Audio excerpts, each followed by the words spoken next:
So we have scene 3.4, which is the banquet scene, and Macbeth has just been crowned king and is holding a banquet for it.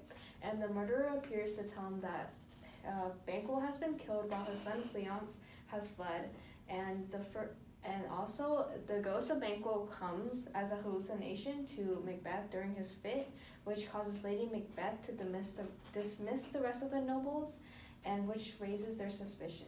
Mm-hmm. So like in my article, Guilt and How It Affects Us, it like talks about how guilt is a super powerful emotion, and it's like a combination of shame, anxiety, and frustration.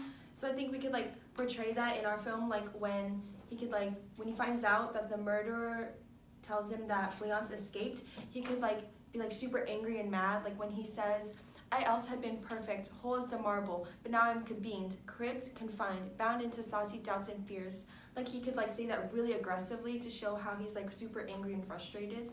Also, adding on to that, my article is about PTSD, and it said that people with PTSD are at higher risk of getting emotionally triggered, and that they have like reactive anger and impulsive behaviors. And adding on to the murder, and like we could do it for the other nobles and Lady Macbeth, because like he gets frustrated over the fact that they don't understand him and how he's just like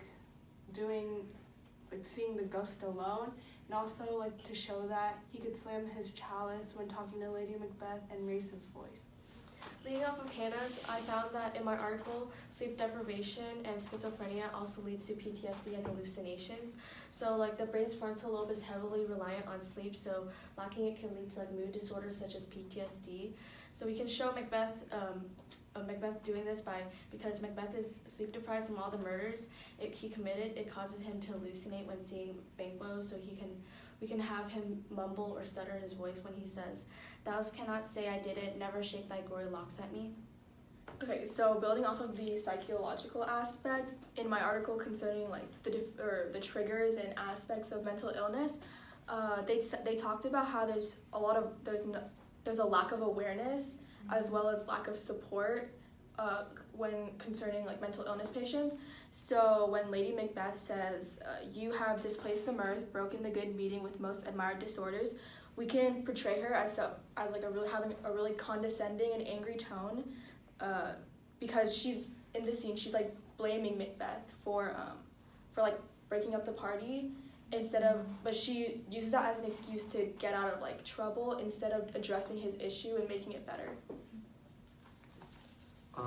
We could portray Macbeth as stressed out or like sad because he's lost his friend and his king, and the reaction can be on an interpersonal level because the response is going to trigger a retreat from love or loving relationships, and it can make a generalized reaction or an avoidance of intimacy. So we could make him more separated from others, like quieter, like when he's colder and distant to like Lady Macbeth. And we could also make him angrier each time that the ghost of Banquo appears and reappears, because Banquo was his friend, so he's going to be more stressed out each time he's seeing the ghost of his friend. So we could like show that he's stressed by like him like pulling on his hair, like biting his fingernails. Yeah. Also, visual hallucinations can be caused by many mental illnesses, some of them being delirium or schizophrenia. And schizophrenia, it's known to have very bright and vivid hallucinations. So in our scene, we could have bright costumes and including that into our scene. Also, there's a condition called pedicular hallucinosis, which causes the same to have colorful, but then it can also last from an unknown amount from minutes to hours.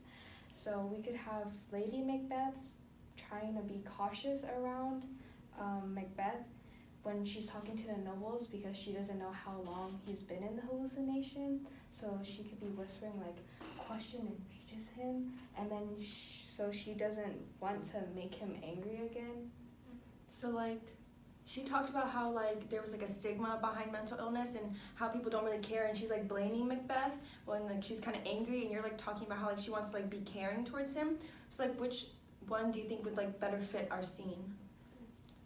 I think her being dismissive fits our scene better because his mental illness is like the problem. she's trying to like sweep it under the rug and like use it as a cover for all the bad deeds that she's done or she and him have done. So. And then like adding on to Tien's, like if we put it as dismissive, then that means that he could get like even angrier and more frustrated because she kept on dismissing him in the past and now. And when you talked about the vivid backgrounds, how should we talk about the lighting in the scene? Because it's only the two of them in the hallucination, we should have it bright on the two of them, but then like dim down and make it dark for the rest of the other people at the banquet. Yeah. So like you want to like have only a light like shining on Banquo and Macbeth like when they're having the hallucination, and like everything else in the room is like dark, so like you can't even see any of like the other nobles or anything. Yeah. Yeah, and like that would also add emphasis on the fact that it's a figment of his imagination, not so much that people are also seeing Banquo as a ghost and Like he's it's real. just them. Yeah. I think that's good. Like overall, ours is gonna focus on psychological and just like how he's reacting to the guilt and to like the murder of his loved one. Yeah, like mental disorders and stuff like that, which is like another cause of like guilt and PTSD, because we can show like he's like stressing his mental instability by like having him like mumbling to himself or like looking around the room in fear and like he can't stop moving and his like eyes are wide and stuff like that. Yeah, and also a response to a hallucination is like fear or indifference. So he can also be stuttering after he comes out of his hallucination to emphasize that too. Okay, so like overall, that's pretty good. Yeah. Okay. Oh my god, but if we just let's roll.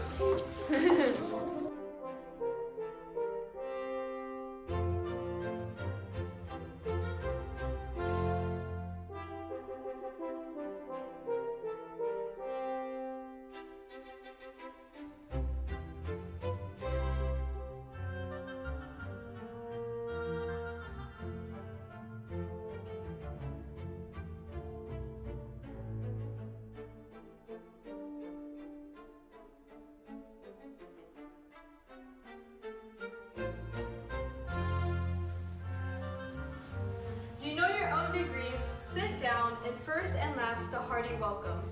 Thank you to your majesty. Our hostess keeps her state, but in best times, we will require her welcome.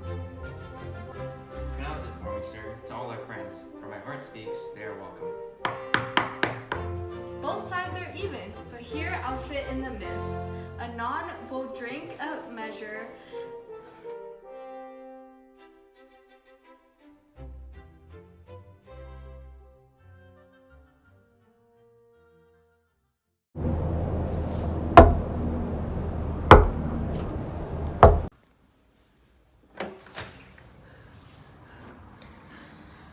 There's blood on thy blouse. 'Tis Banquo's then. 'Tis better thee without than he within. Is he dispatched? My lord, his throat is cut. That I did for him.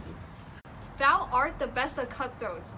If thou didst the like for Fleon, thou art the non-peril. Most royal sir, Fleance has escaped. Then comes my fit again. I had else been perfect, whole as marble, founded as rock. But then I am cabined, cribbed, confined, and bound in to my doubts and fears, but Banquo safe. Aye, my good lord, safe in a ditch he bides. Thanks for that. But Fleance is not a danger now. Get thee gone. Tomorrow we'll hear ourselves again. Please, your highness, sit. Here had we now our country's honor present, were the graced person Banquo present. His absence lays blame upon his promise. Please, your highness, grace us with your royal company. The table's full. Here's a place reserved, sir. Where? Here, my good lord. Which of you have done this? What, my good lord? Else cannot say I did it. Never shake thy gory locks at me.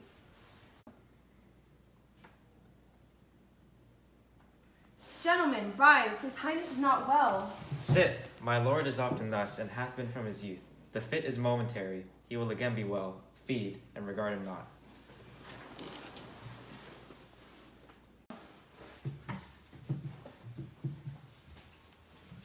you a man? I, and a bold one too, that dare look upon which might appall the devil.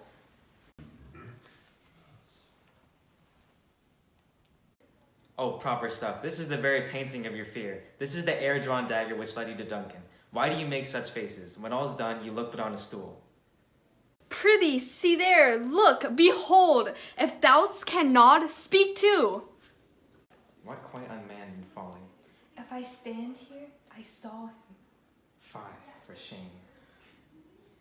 My worthy lord, your noble friends do lack you. I do forget, do not muse at me, my most worthy friends. I have a strange infirmity, which nothing to those that know me. I drink to the general joy the whole table, and to our dear friend Banquo, whom we miss, would he were here. To all and him we thirst, and all to all. Our duties and the pledge. Avaunt and quit my sight. Thou hast no speculation in those eyes which thou glare with. Think of this, good peers, but as a thing of custom, 'tis no other, only it spoils the pleasure of the time. Any shape but Banquo, and my firm nerves shall never tremble. Hence, horrible shadow, unreal mockery, hence. You make me strange, even to the disposition that I owe, when now I think you should behold such sights, and keep the natural ruby of your cheeks, when mine is blanched with fear. What sights, my lord? I pray you, speak not. He grows worse and worse. Question enrages him. At once, good night. Go at once. Good night and better health. Attend his majesty. A kind good night to all.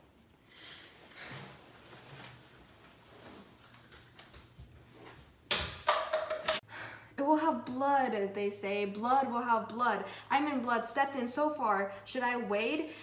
No more, returning were as tedious to go over.